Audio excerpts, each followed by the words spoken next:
Hey, Rise and Grind YouTube. Welcome back, 360 Electricians. It's Saturday. It's not even that early. It's actually like 8:30, but I wanted to sleep in today, but I can't. Today we have a yearly fire safety test going on in one of the big commercial buildings that we happen to manage. I did a video, I'll post it right over here, on getting big commercial buildings like the one we're going to go to.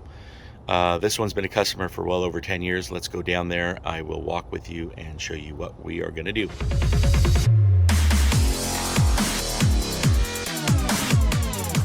We are here at our project this morning for Saturday. It's actually not a project.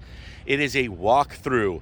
Every year here in LA, buildings like this, especially ones occupied by the city or any kind of corporation, do a emergency test for their egress lighting and for their elevators.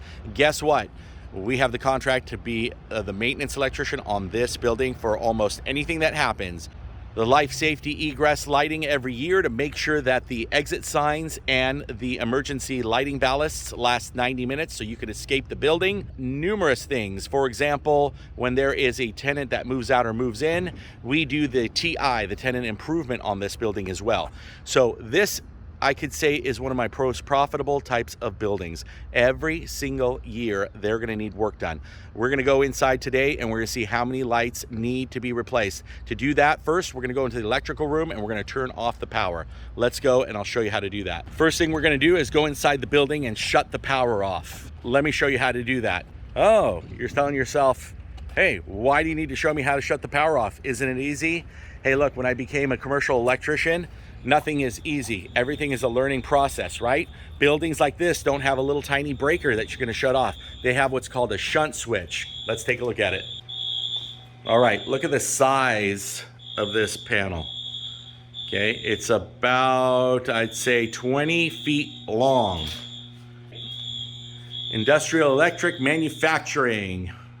You're not gonna see a lot of those, but it looks like the breakers are Cutler hammers.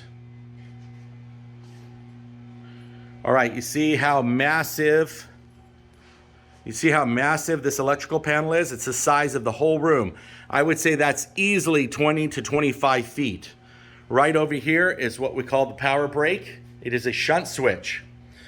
This shunt switch, if you don't know what it is, shuts off the power by hitting that little switch right there. It's spring loaded. When you have a panel that's this big, and this one's probably rated for a good 3,000 amps, if I'm correct. Yep, 3,000 amps.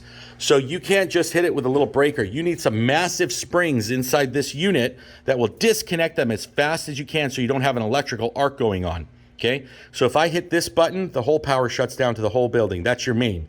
Now, to turn it back on, you can see the on button. That works by cranking this lever. You crank it 3 times, and what that does is, you remember, it's in the open position.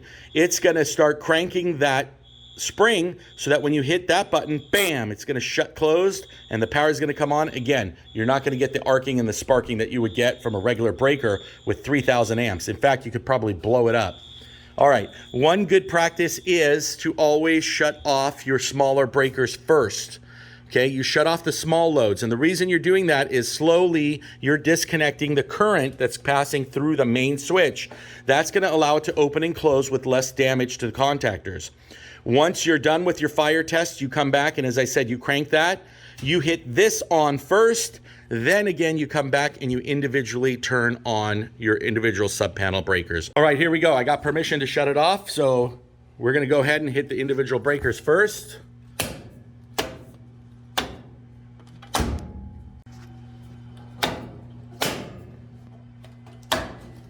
And then we're hitting the main. Ready? 1, 2, 3. Boom. All right, you can see when the lights went off, our first egress lighting right here. That's what we're checking in the building. Let's go. All right, it's been about 75 minutes, so now it's time to walk the job. You gotta wait 90 minutes so that you can check and make sure the lights are still going. But it's kind of hard to walk a building this big.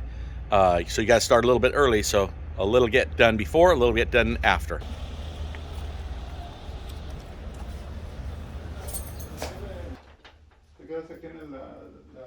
Cualquier cosa lo vamos a hacer.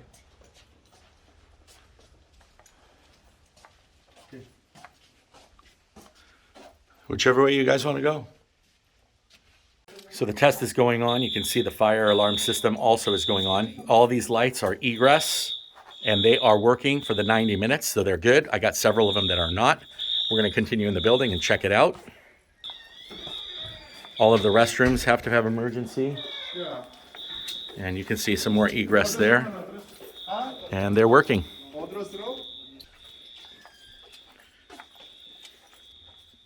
Okay, moving along. So far, so good. We've only found about 6 that are out so far.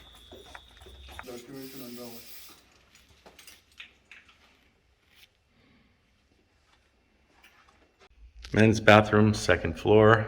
It's out. Women's bathroom, 2nd floor, south. All right, still lit.